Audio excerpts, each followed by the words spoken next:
É sempre bom voltar aqui. Sejam bem-vindos a esta grande audiência. Tudo bem com vocês? Ronda está de volta para trazer todas as informações. Vamos começar bem uma semana de tragédia, né? Eu não sei se dá para começar bem. Começar com saúde é um ótimo negócio, sinceramente, já é um grande ganho. Mas, infelizmente, as informações que nós temos são trágicas. O Brasil está vivendo uma grande tragédia. Que o diga a região metropolitana de Belo Horizonte, Brumadinho, onde 60 pessoas acabaram sendo encontradas mortas por causa de uma barragem que se rompeu, uma tragédia que eu coloco como tragédia de responsabilidade humana. Aí aquela tragédia de 2015 voltou a ser lembrada por aqui mais uma vez. O governo do estado não esperou muita coisa, não. Os órgãos competentes já divulgaram hoje de manhã que no estado do Espírito Santo, olha isso, 3 barragens estão irregulares e precisam ser regularizadas porque podem ser também a origem de possíveis tragédias aqui no estado do Espírito Santo. Eu não estou falando de rejeito de minério, mas eu estou falando necessariamente de água. Então, esse negócio de barragem irregular, seguramente, vai ser sempre um grande risco. Mas eu não quero falar hoje sobre barragem, não. Eu quero falar sobre problemas nossos de cada dia. Incêndios registrados na margem da BR-101 e numa região conhecida como Gravatá. É interior, estrada próxima, que dá acesso ao Pontal do Ipiranga. Eu tenho essas informações, aliás, com imagem, não é? Se tiver imagem, coloca aí. O Corpo de Bombeiros foi acionado para apagar esse fogo que a gente já está mostrando. Eu vou falar de combate a incêndios logo no primeiro bloco do nosso programa, porque isso é sempre um grande problema. Nessa época do ano, uma guimbazinha de cigarro pode provocar tudo isso. Eu não estou dizendo que foi a causa, não estou. Isso aí é o quilômetro 157 da BR-101. No balanço desse final de semana tem esta ocorrência que o Corpo de Bombeiros registrou. Está aí o combate que foi feito. Gente, isso é muito perigoso, continua sendo muito perigoso. Imaginem, nós estamos mostrando uma vegetação que a mínima guimbazinha de cigarro ou coisas parecidas pode provocar uma situação trágica para o meio ambiente e coloca em risco a vida de motoristas. Aí já é a região de Gravatá, que fica na margem do Pontal do Ipiranga, da estrada, aliás, que dá acesso ao Pontal do Ipiranga. Foi detectado esse fogo, o Corpo de Bombeiros esteve lá. Agora, o Corpo de Bombeiros não sabe identificar as causas desse incêndio registrado nesse plantão do final de semana aqui da nossa região. Então fica o aviso a pessoas que passam na margem da BR-101, nessa estrada que dá acesso ao Pontal do Ipiranga e outras estradas aqui também. As vegetações estão sequíssimas. A meteorologia está prevendo pouca chuva, então a vegetação vai ficar seguramente muito seca. O grande detalhe é evite jogar a guimba do cigarro ou aquilo que pode provocar esse tipo de incêndio. Isso é um prejuízo grande, porque esse fogo pode se alastrar e ganhar proporções gigantescas. Então, o Corpo de Bombeiros agiu rapidamente para combater esses focos de incêndios aqui da nossa região. Ainda hoje eu vou falar sobre a violência que vem lá da Grande Vitória, imagens exclusivas, e a semana começa para a Polícia Civil do Estado com um desafio gigantesco. Eu vou mostrar daqui a pouco.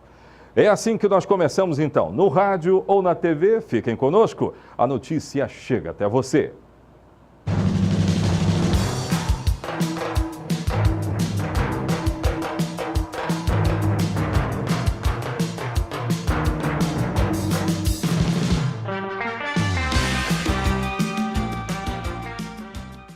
Antes de mostrar essa violência toda que tomou conta do estado, daqui a pouco nós vamos trazer. O nosso programa ele é um programa com contexto local, regional. Isso é muito importante. A gente dá notícia aqui de Linhares, mas não deixa de focar o norte do estado. Inclusive a Grande Vitória está me assistindo lá no Canal 20. Gente, olha, muito obrigado pelo carinho de vocês. Tem muita gente que nos acompanha aí. Eu vou falar sobre o 1º de maio em Vila Velha. Calma aí. A população lá anda amedrontada e eu vou mostrar por quê. Mas vamos falar de coisa boa? Produção, vocês que estiveram no Pontal do Ipiranga nesse final de semana, vamos colocar a imagem do Pontal, Pontal do Ipiranga, que é um dos balneários mais visitados do norte do estado, seguramente, fica até uma propaganda nossa para quem está nos acompanhando nas redes sociais, do estado, de fora. Copa Verão de Motocross. E a galera gostou, e gostou demais. Muita gente acompanhando, os amantes das práticas esportivas nessa época acordam bem cedo para ver essas atrações. E aí o público do Pontal teve também mais essa opção lá do Pontal do Ipiranga. Eu só estou mostrando isso, gente, para dizer que a partir de então, até o Carnaval, os finais de semana serão ricamente dosados com uma programação bem festiva, com música e com atrações esportivas também. Quem foi lá acompanhou demais. E a galera tem uma qualidade, olha só. Agora, aí nós já estamos mostrando cinema na praça, né? É um projeto. Olha quantas pessoas se interessaram pelo projeto na praça. Quando me falaram que haveria esse projeto lá no Pontal, o 25º Festival de Cinema de Vitória itinerante, não é? Lá do Pontal do Ipiranga, que aconteceu no Pontal. Quando me disseram, eu fiquei meio que na dúvida, será que vai atrair o interesse dessa comunidade que vai para o Pontal do Ipiranga? Olha que situação gostosa, a família foi, o pai levou a filha, levaram os filhos. E aí sabe o que aconteceu? Muita gente acompanhando, coisa boa. Que programação legal para um balneário aqui da nossa região. Tá vendo como foi interessante? Aí já tem uma blitz do Detran, né? Detran em parceria com a Transamérica. A nossa Transamérica 103.3. Em breve eu vou estar na Transamérica com o Honda, não é? O Honda da cidade vai estar na Transamérica. E teve essa ação de orientação para as pessoas nas praias do Pontal. E continua sendo muito importante orientar. Na saída do Pontal do Ipiranga, pegando essa estrada, vindo aqui para a cidade de Linhares, muitos acidentes, atropelamentos, e eu coloco esse tipo de ação como das mais importantes. Orientar os motoristas, tá bebendo, amigo, não vai pegar um volante, entre outras informações que são fundamentais. Olha isso, Transamérica, que é do Grupo Sim de Comunicação, esse é o Ricardo, né? Ricardo Azevedo, juntamente com a equipe Transamérica. É Riozinho? É Riozinho? Essa imagem é do Riozinho, vocês foram lá também. Isso é muito importante. Evite os acidentes. O recado é esse, é recado direto. Evite os acidentes, evite as tragédias nessa estrada do Pontal do Ipiranga. Então, uma programação muito vasta, boas notícias que chegam aqui dos nossos balneários. E aí, Regência e Povoação tiveram também programações cheias, com muita música e muita diversão. Também tiveram lá essas atrações. Programação muito boa dos balneários. Próximo final de semana, já fica o convite para você. Você vai para onde? Vai sair da cidade de Linhares? Visite os nossos balneários. Vamos falar da Grande Vitória, porque na tarde de ontem, um local que servia de reservatório da Petrobras no município da Serra, que armazenava produtos usados para o refino de petróleo, usado pela Petrobras, pegou fogo. A gente não sabe dizer se isso é criminoso, não. O Corpo de Bombeiros esteve lá, agiu rapidamente e olha só como é que a coisa foi consumindo tudo, rapaz, destruindo tudo que via pela frente. O que tinha aí nesse reservatório, nesses reservatórios, são produtos inflamáveis. Então, aí a justificativa para que esse fogo se alastrasse rapidamente. Perigoso. Hoje de manhã, muita gente passava perto desse local e essa fumaça ainda é vista por vários pontos da Grande Vitória. Ainda é vista por vários pontos. Não há informações de danos maiores nas casas que ficam próximas disso aí, mas o prejuízo financeiro seguramente contabilizadíssimo.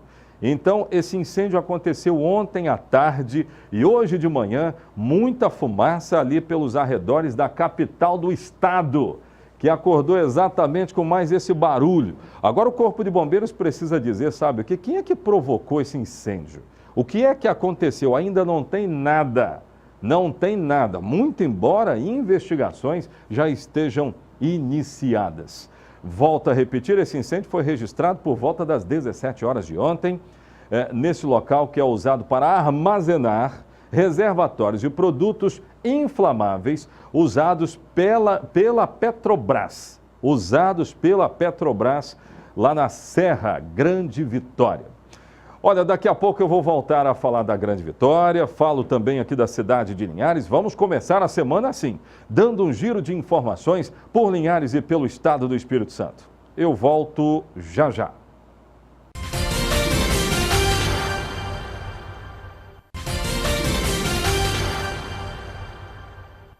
Gente, como é bom saber que nas redes sociais nós temos tido um acompanhamento gigantesco de pessoas, não só aqui da cidade de Linhares, mas de todo o estado do Espírito Santo. Isso é muito legal. Muito obrigado pelo carinho de vocês. A nossa co-irmã aqui da TV Sim, Record News, está acompanhando tudo que acontece em Brumadinho, que é a região metropolitana lá de Belo Horizonte. Gente, que tragédia de grandes proporções. Nós estamos falando, talvez, de corpos que jamais serão encontrados e até agora resgatados, corpos resgatados. Nós estamos falando de 60, o número aumentou e as buscas continuam. Falar desse tipo de tragédia, a gente esperava que depois de Mariana, aquela lama toda que desceu, também deixou mortos, desceu o Rio Doce abaixo, a gente esperava que isso não mais, a gente não fosse falar mais disso, mas infelizmente aconteceu. Por que eu estou tocando nesse assunto? Porque a co-irmã da TV Sim, hoje é a Record News. E a Record News está dando total cobertura a isso. Se te interessa saber mais dessas informações, nós temos essa opção para você acompanhar tudo que acontece em Brumadinho, tá bom? A semana começa com grandes desafios de investigação para a Polícia Civil do Estado. Eu vou resumir o setor de polícia da cidade de Linhares. Nós não tivemos homicídios, tivemos, se não estou enganado, uma tentativa de homicídio, que aconteceu na última sexta-feira, mas a polícia já iniciou investigações para isso. Então, aqui no norte do estado, a situação ficou muito tranquila. Não tem tantos desafios para a Polícia Civil aqui do norte do estado. Mas a coisa se concentrou na Grande Vitória e eu vou mostrar agora imagens de uma festa que comemorava aniversário no bairro 1º de Maio, em Vila Velha. Isso foi no último sábado. Algumas pessoas comemoravam. Até que grupos rivais, a polícia está colocando como traficantes que estão rivalizando em morros da Grande Vitória, foram lá no 1º de Maio para buscar os rivais. O resultado foi isso aqui que eu vou mostrar. Coloca só a imagem para mim. Olha isso. Traficantes chegaram lá armados até os dentes, armados com metralhadoras. Armados, mas armados mesmos. E muitos tiros foram disparados. Olha que imagens terríveis. Aí a mãe, o filho chega para a mãe e fala assim: mãe, eu vou num baile. Que baile? Baile funk. Você não sabe como é que vai ser esse baile funk. Aí o resultado que a gente está mostrando, isso aí era um baile que estava acontecendo. É o baile do Mandela, que comemorava um aniversário, lá nesse bairro 1º de Maio. 13 pessoas foram atingidas por tiros, duas execuções e 13 pessoas atingidas por tiros. É ruim demais mostrar esse tipo de coisa, mas a gente precisa cumprir aqui uma obrigação jornalística de informar a vocês, senhores pais, mães que estão nos acompanhando e que não sabem para onde seus filhos estão indo. De repente, eles estão exatamente em ambientes como esses, que nem eles imaginam o que está por trás desse tipo de evento. 2 pessoas acabaram morrendo, Jamerson da Silva, de 25 anos, e Ramon Freitas, de 26. De acordo com a polícia, eram esses 2 que estavam sendo procurados, alvos. Foram mortos, mas aí outros 13 acabaram sendo baleados. A polícia já começa com essas informações. São 13 tentativas de homicídio em Vila Velha, numa tacada só, e 2 homicídios registrados. Só tem que a coisa não parou por aí. Pode voltar aqui para mim, produção. Pode voltar aqui para mim. São imagens lá do bairro 1º de Maio, né, da festa do Mandela, o baile do Mandela. Aí a coisa não para por aí. Aí os rivais continuaram se atracando. A polícia militar recebeu imagens de um crime que aconteceu depois desse baile, que pode ser exatamente uma retaliação ao que aconteceu. Polícia está investigando. Eu tenho essas imagens aí, dá só uma olhada no que acontece. Olha esse rapaz, vindo tranquilamente, aí para um carro atrás dele. Olha só o que vai acontecer. Olha isso. Duas pessoas saem armadas dentro desse carro e resolvem atirar diversas vezes. Isso aconteceu perto da Praça de Itararé, na frente do CIAS Unimed, um dos melhores hospitais do estado do Espírito Santo. Olha como é banal matar. Matar se tornou uma situação muito banal. O cara sai de dentro do carro e já resolve atirar no seu oponente. Olha isso aí. A polícia está acreditando, que esse crime, houve execução aí, seguramente houve. A polícia está dizendo que pode ter sido uma retaliação depois do que aconteceu lá no baile do Mandela. Então, só que isso também não para aí.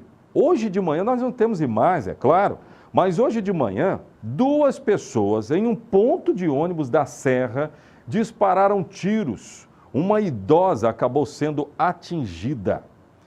Gente, nós estamos falando de quase que um banho de sangue na Grande Vitória. Pega aí Vila Velha, Serra, Cariacica e a região ali do centro, né? Essa região de Itararé, que fica muito próxima do centro de Vitória. Então a polícia começa com esse desafio. A coisa não aconteceu aqui pelos lados do norte do estado, mas em compensação pelos lados da Grande Vitória foi exatamente isso que eu acabei de mostrar. Repetindo, hoje de manhã, dois homens de moto em um ponto de ônibus resolveram atirar.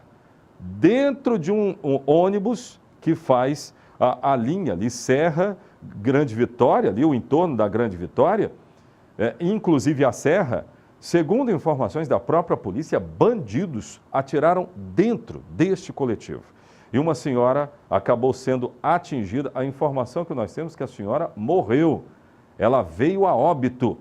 Tem uma pessoa presa, acusada desses tiroteios que aconteceram na Grande Vitória nesse final de semana. Foi um banho de sangue. Eu vou chamar de banho de sangue. E um grande desafio para as autoridades da Polícia Civil, que agora tem que investigar, tem que dizer para a sociedade, pelo menos, o que está acontecendo. Aparentemente, nós estamos falando de guerra pelo controle do tráfico de drogas lá na Grande Vitória, que está pesadíssimo, muitas pessoas morrendo.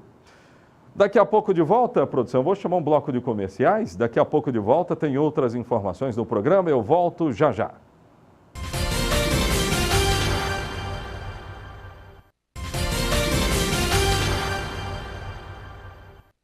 Olha só, nós estamos ao vivo no Facebook, você pode nos acompanhar de outras cidades que não seja aqui o norte do estado. Inclusive avise para o seu parente mais longínquo que é possível que ele fique muito bem informado aqui com o nosso programa Ronda da Cidade. Gente, eu quero falar sobre o risco de afogamentos. Já houve casos de afogamentos aqui no norte do estado do Espírito Santo e o Corpo de Bombeiros sempre tem uma grande preocupação. É tanto que o número de guarda-vidas nas praias da cidade de Linhares, ele é sempre um número bem considerável e passam os anos ele fica até maior, porque o movimento de turistas é muito grande. Mas as informações que vão ser dadas agora, na matéria que eu vou chamar, são extensivas. Não é só para a praia, não. Para a lagoa também. Eu tenho percorrido algumas lagoas aqui da cidade e a gente tem visto que há esta preocupação com guarda-vidas, a presença de guarda-vidas. Mas há dicas importantes para você evitar que o mal pior aconteça no momento que deveria ser apenas de lazer. Eu tenho essas informações. Põe no ar. O que a gente depara é que as pessoas acabam ignorando um pouco o risco, né? Onde que tem os valões, no caso dos mar, da praia de Conceição da Barra e São Mateus, que é mar aberto. E aí existem os valões de retorno. E que é influência da maré, dos ventos, e é aleatório. Tem hoje, não tem amanhã. Essas localidades, os guarda-vidas conseguem identificar com facilidade. Então é importante, aonde que tiver essa prestação de serviço, esclarecer e perguntar as orientações para que tenha o banho no local seguro, mais adequado, e seguir as orientações dos guarda-vidas e dos bombeiros. Essa região daqui de São Mateus, as localidades tem muito rio, tem muita lagoa, geralmente esse risco se torna maior diante da falta de guarda-vidas nesses locais. Quais são as orientações? Quanto à questão de os cuidados em locais de rio, lagoa, lago, represas, são os locais que acontecem mais afogamentos com óbito, né? Um grau complexo aí, fato lamentável. Mas por quê? A diferença entre a água doce e o mar? Porque o mar tem uma característica de inibir, de ter as ondas que jogam para fora. E nesses locais de água doce costuma dar a sensação de estar parada, mas tem correnteza, tem buraco. E com uma lâmina d'água de 35 centímetros, você já perde a visibilidade. Então a criança que afundar, e não tiver esse cuidado de estar perto, você vai perder esse tato visual, e aí vai acontecer de uma criança se perder. E nós estamos registrando já na Operação Verão 27 casos de óbitos em água doce no estado. Só que em São Mateus foram 2 casos, né, que foi na região do Rio Preto e em Barra Nova. Esse risco é presente ainda, é muito grande? Como é que está sendo feito esse acompanhamento? Olha, nós não temos essa prestação de serviço de salvamento na água doce. Então a pessoa que for utilizar esses meios de área de lazer tem que tomar muito cuidado, tem que conhecer a região, tem que usar um colete em caso de embarcação. A orientação é essa, tomar muito cuidado, saber aonde está indo. E ao estar com criança, a distância máxima que a gente orienta é a distância de um braço, né? Então a criança está na água, estar junto, atenção integral para não ter consequências lamentáveis.